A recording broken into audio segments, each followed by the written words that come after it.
Challenges face by jute mills, कि jute industries को क्या क्या प्रॉब्लम को फेस करना पड़ता है। तो पहला प्रॉब्लम है आपका कंपटीशन विथ सिंथेटिक सब्स्टिट्यूट।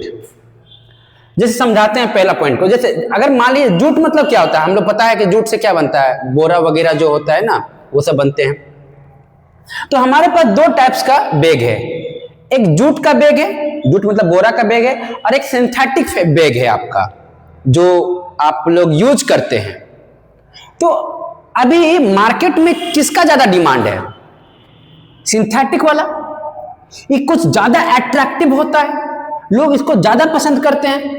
और क्या बोरा वाला बैग आज के टाइम में उतना खास नहीं, बहुत कोई लेते ही नहीं इसको, ठीक है। तो ये ज्यादा अट्रैक्टिव होने के कारण, सिंथेटिक ज्यादा अट्रैक्टिव होने के कारण से जूट से लोग ज्यादा पसंद करते हैं सिंथेटिक बैग को। तो पहला ये प्रॉब्लम हो गया जूट इंडस्ट्री के ओनर को कि भाई सिंथेटिक बहुत अट्रैक्टिव होता है, बहुत चमकता है, बहुत अच्छा दिखता है इसका बैग, और ये ज्यादा दिनों तक चलता भी है, पहला। दूसरा क्या है, ये थोड़ा कॉस्टली है, पर इसके कंपेयर में कॉस्टली है, पर ये अच्छा भी है। सबसे बड़ा प्रॉब्लम यही है। तो लोग का डिमांड जो है ना वो सिंथेटिक बैग पर ज्यादा है, जूट वाले सामानों पर कम है, ठीक है। अब यहां पर देखो दूसरा, limited demand of jute goods. अब देखिएगा, हम रहे या आप रहे, कोई भी रहे, सब किस चीज का डिमांड करना चाह रहा है, सब सिंथेटिक सब्स्टिट्यूट का, सिंथेटिक सामान चाह रहे हैं सब कोई।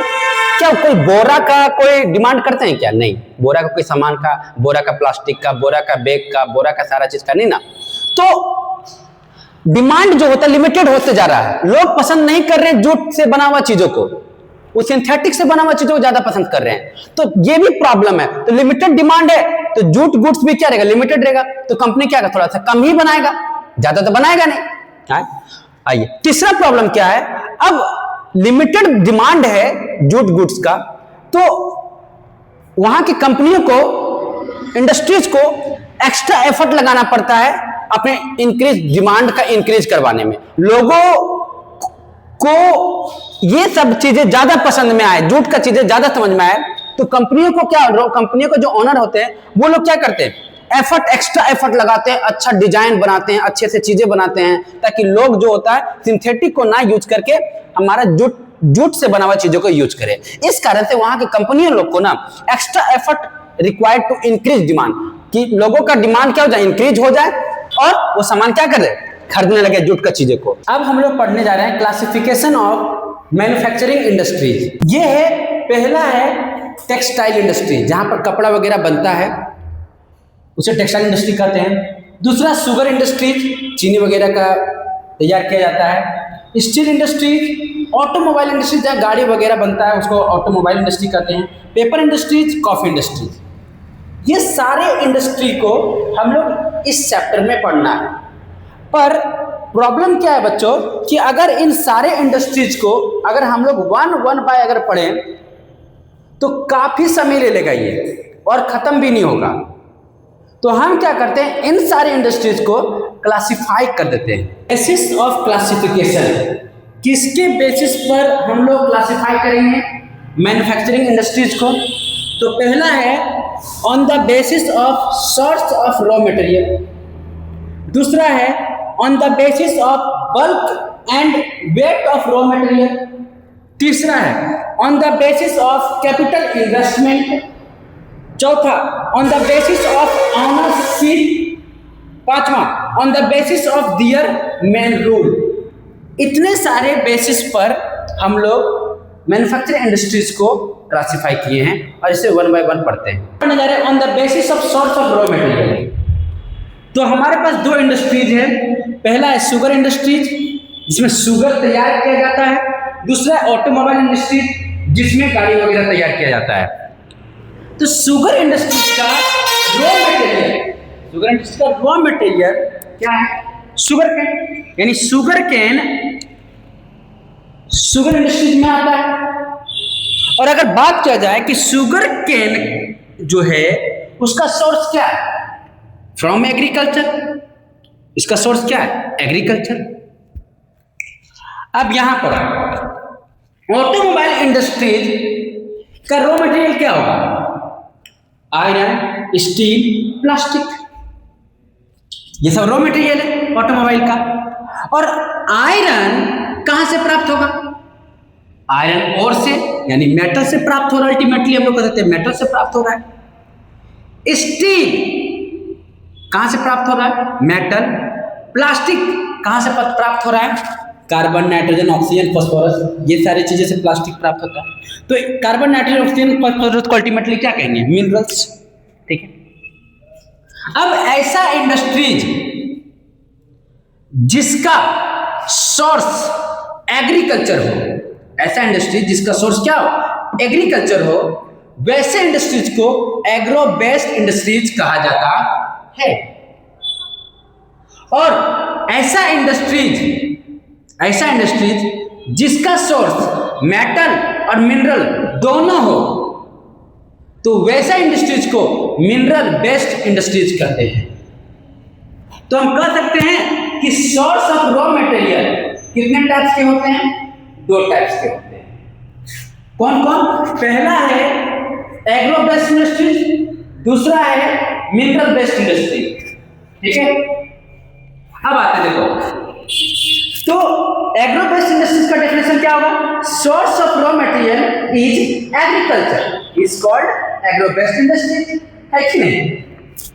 मिनरल बेस्ड इंडस्ट्रीज का डेफिनेशन क्या होगा? Source of raw material are metals and minerals is called mineral based industry.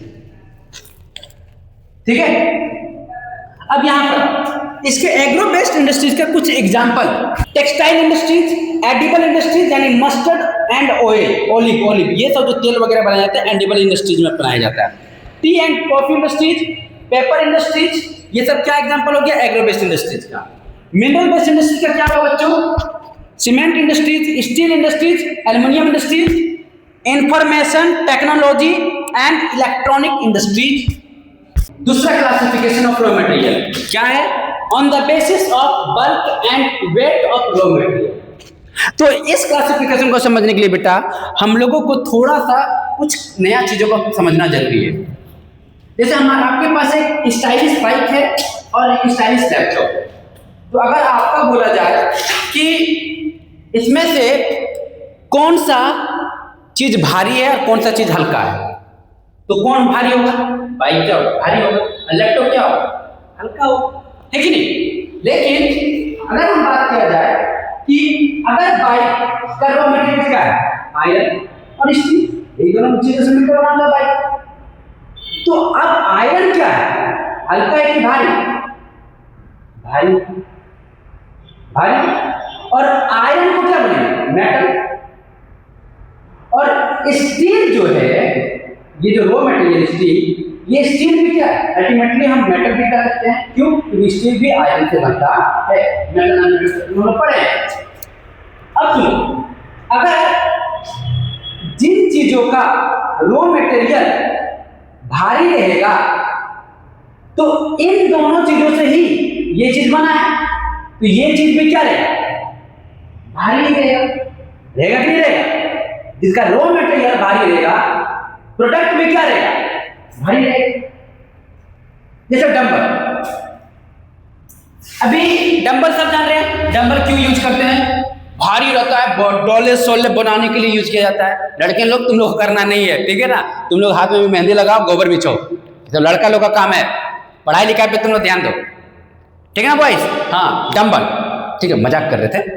Dumbbell, जब डंबल को उठाते हम लोग, तो डंबल भारी रहता है इसीलिए उठाते हैं ना।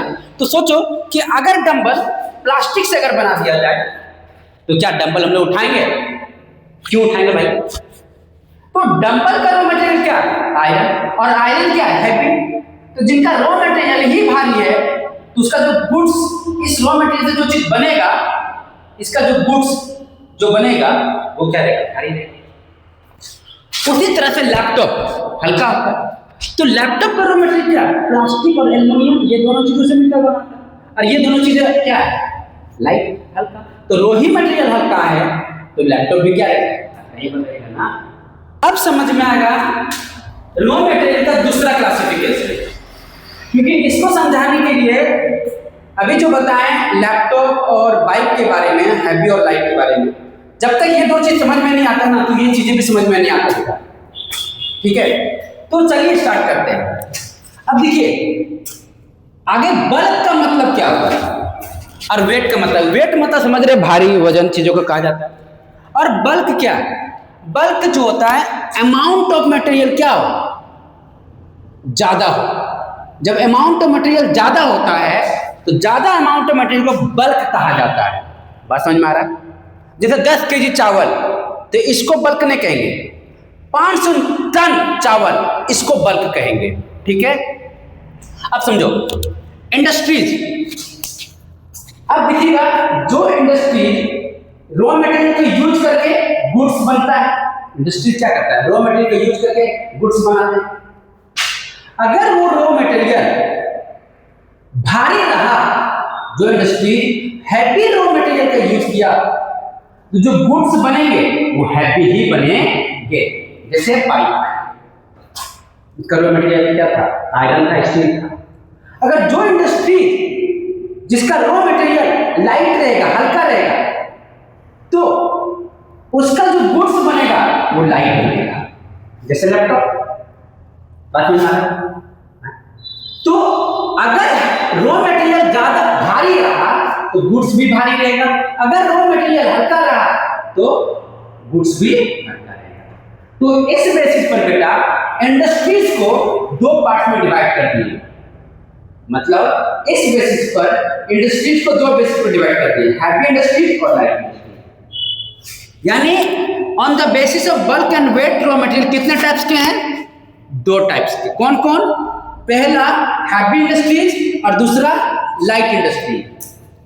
ठीक है, अब हैवी इंडस्ट्रीज कौन क्या होता है, उसका डिफिनेशन क्या होता है? That use heavy raw material and produce heavy goods.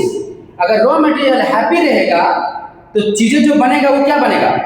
Heavy बनेगा। अगर लाइट इंडस्ट्री क्या है? That use light raw material. अगर हल्का रॉ मटेरियल यूज किया जाएगा तो प्रोड्यूस जो चीज बनेगा वो क्या बनेगा? लाइट। जैसे इलेक्ट्रिकल इंडस्ट्रीज, जैसे हैवी इंडस्ट्रीज का example steel and automobile industries.